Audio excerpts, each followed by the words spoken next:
अस्सलामुअलैकुम।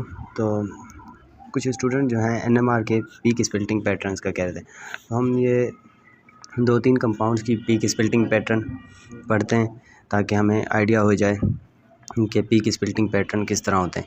सबसे पहले ये नंबर 1 हम इसको ले लेते हैं।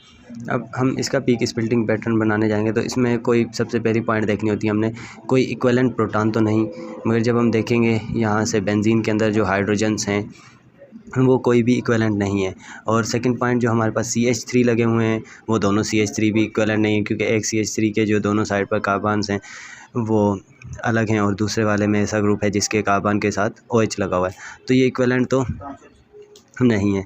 तो फर्स्ट पॉइंट हम जो पीक स्टार्ट करेंगे वो होगी CH3 से, क्योंकि बेंजीन रिंग की रेंज जो है वो हमारे पास 6.5 से लेके 8 तक है, जबकि मिथाइल ग्रुप्स की कम है। तो मिथाइल में सबसे पहला कौन सा आना चाहिए?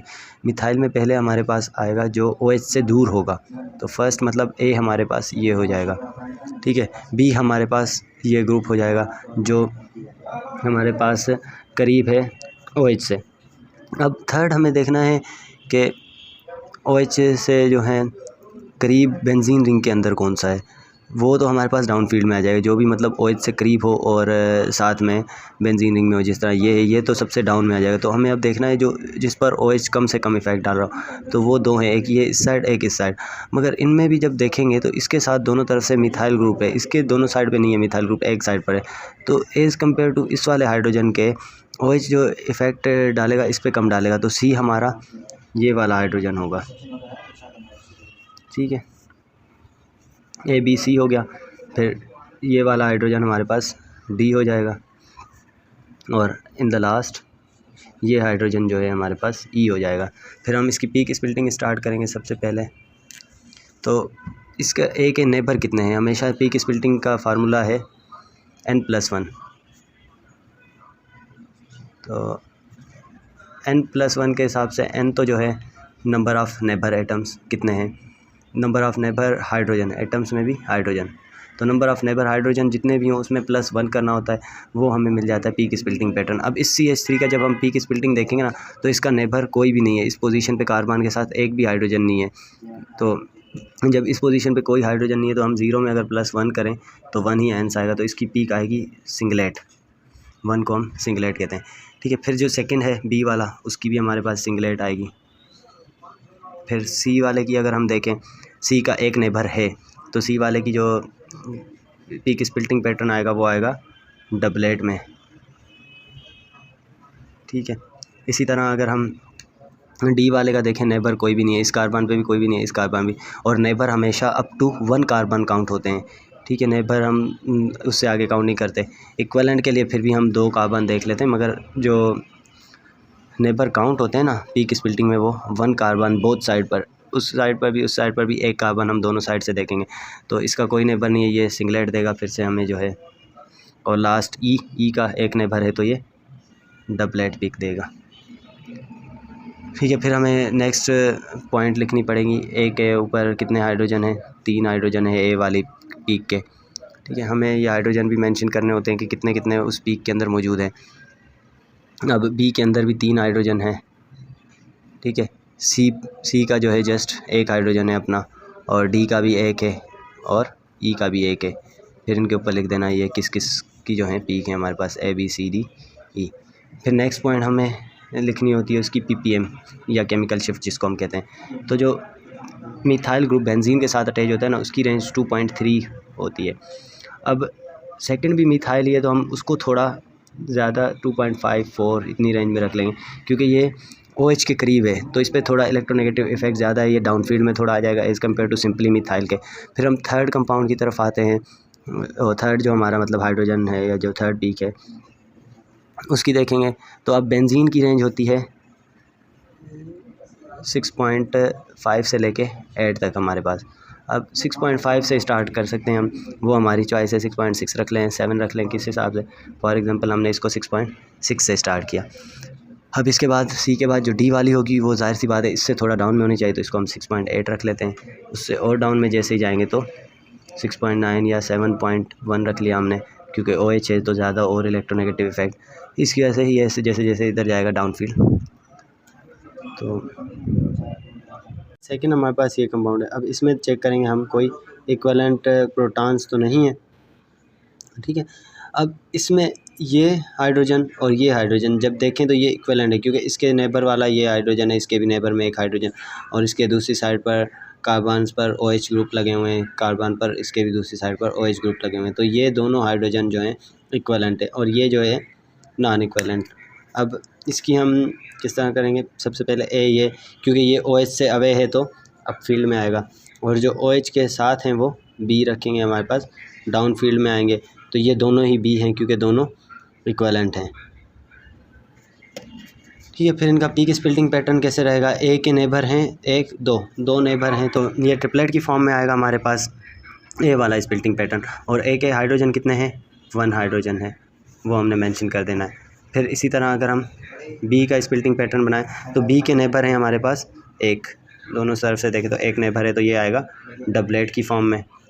अब डबलेट की फॉर्म में आएगा और इसके हाइड्रोजन है 2, क्योंकि एक ये दोनों ऐड हो जाएंगे, फिर हम 2 हाइड्रोजन, ये दोनों एक ही पीक शो करेंगे, क्योंकि इक्विवेलेंट जो प्रोटॉन होते हैं वो हमेशा एक पीक शो करते हैं।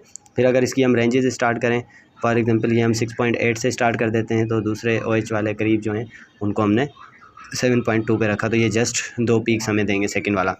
अब थर्ड की तरफ आ जाते हैं। थर्ड में देखें, सबसे पहली बात तो ये CH2 CH3 मतलब इथाइल ग्रुप अलग से लगा हुआ है, अल्डिहाइड ग्रुप भी लगा हुआ है, तो इक्विवेलेंट तो कोई नहीं है यहाँ, और यहाँ इक्विवेलेंट नहीं है क्योंकि ये हाइड्रोजन जो है इसके साथ, और ये हाइड्रोजन इसके साथ वाला अल्डिहाइड और इथाइल है, इसके साथ अल्डिहाइड और क्लोरीन है, तो ये इक्विवेलेंट नहीं है, ये भी इक्विवेलेंट नहीं है, तीनों ये इक्विवेलेंट नहीं है। फिर ये CH2 और CH3 भी इक्विवेलेंट नहीं है, तो सबके सब हमारे पास नॉन इक्विवेलेंट हैं जितने भी हमारे पास प्रोटॉन मौजूद हैं।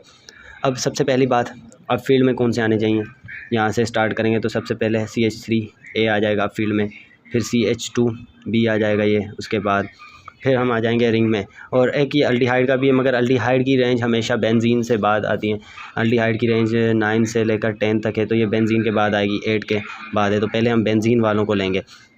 अब बेंजीन में देखेंगे जो अल्डिहाइड के करीब हैं वो जाहिर सी बात है डाउन फील्ड में होंगे। अब अल्डिहाइड के करीब ये भी है, ये भी है, ये दोनों तो डाउन फील्ड में आने चाहिए, तो इसको छोड़ दें। पहले हम जो अल्डिहाइड से दूर है उस हाइड्रोजन को रख लेते हैं C अप फील्ड में, ठीक है। फिर अब ये भी अल्डिहाइड के करीब है, ये भी है, तो इन दोनों में से कौन सा अप फील्ड में आना चाहिए, कौन सा डाउन फील्ड में, इनमें से इसके दूसरी साइड पर है इथाइल और इसके दूसरी साइड पर है क्लोरीन, तो क्लोरीन ज़्यादा इलेक्ट्रोनेगेटिव है, ये इलेक्ट्रॉन को ज़्यादा अपनी तरफ अट्रैक्ट करेगा, तो ये वाला जो है और डाउन फील्ड में रहेगा एज़ कम्पेयर टू इसके, तो ये हमारे पास D हो जाएगा। फिर E ये वाला हाइड्रोजन आएगा क्योंकि ये डाउन में है, और सबसे लास्ट F जो अल्डिहाइड का अपना हाइड्रोजन है वो डाउन फील्ड में। अब वैसे हमारे पास जो फंक्शनल ग्रुप होते हैं लाइक OH या कार्बोक्सिलिक एसिड में COOH, तो उनका हाइड्रोजन हम जो है ना काउंट नहीं कर रहे होते, जो OH होता है पूरा उसको हम जो है पीक स्प्लिटिंग में शो नहीं कर रहे होते। मगर जब इनकी हम पीक स्प्लिटिंग कर रहे हैं अल्डिहाइड की, तो अल्डिहाइड का हाइड्रोजन अलग है और ऑक्सीजन के साथ नहीं है, तो इसमें हम केस में पीक स्प्लिटिंग में इसकी भी पीक देंगे। अब पीक अगर स्टार्ट करें हम, ठीक है, सबसे पहली बात CH3 है, उसके नेबर हैं 2, तो 2 नेबर हैं तो वो देगा हमें ट्रिपलेट, ठीक है। फिर B है CH2, उसके नेबर हैं 3, तो वो हमें पीक देगा क्वार्टेट, 4 पीक्स जो हैं स्प्लिट होंगी। फिर इसके बाद हम आ जाते हैं C का नेबर अब कोई भी नहीं है, इस कार्बन पे भी कोई हाइड्रोजन नहीं है, इस कार्बन पे भी कोई नहीं है, तो ये हमें सिंगलेट देगा जिसके नेबर कोई नहीं है। फिर D पर आ जाते हैं तो D का नेबर भी कोई नहीं है, तो ये भी सिंगलेट देगा। E देखेंगे, E का भी नेबर कोई नहीं है, ये भी सिंगलेट देगा। और लास्ट में F जो है उसका भी कोई नेबर नहीं है, ये भी हमें एक ही सिंगलेट की फॉर्म में देगा। फिर हम इसकी जब सबसे पहली बात हाइड्रोजन्स को मेंशन कर दें, A के 3 हाइड्रोजन हैं, ठीक है, B के जो हैं 2 हाइड्रोजन हैं, C एक है, D भी एक है, E भी एक है, और F तक एक एक हाइड्रोजन है। फिर नेक्स्ट स्टेप हम अगर इसकी केमिकल शिफ्ट स्टार्ट करें तो जो CH3 है वो हमने पढ़ा था 2.3 तक होता है, तो हम इसको 2.3 लिख देते हैं। फिर नेक्स्ट हमारे पास CH2 है, तो वो जाहिर सी बात है एज़ कम्पेयर टू CH3 के थोड़ा और डाउन फील्ड में होगा, 2.4 या 5 लिख लेते हैं हम इसको। फिर नेक्स्ट ये अब बेंजीन रिंग स्टार्ट हो गई, तो 6.5 से स्टार्ट होनी चाहिए। 6.5 से ऊपर रखेंगे हम इसको, तो ये फॉर एग्जांपल हम 6.7 लिख देते हैं, ये 6.9 लिख दिया, और जो अल्डिहाइड से नियरर है वो हमने 7.3 रख दिया। और अल्डिहाइड खुद जो है 9 से ऊपर आ सकती है, तो हम इसको 9.1 रख लेते हैं, 9 से 10 किसी भी रेंज में।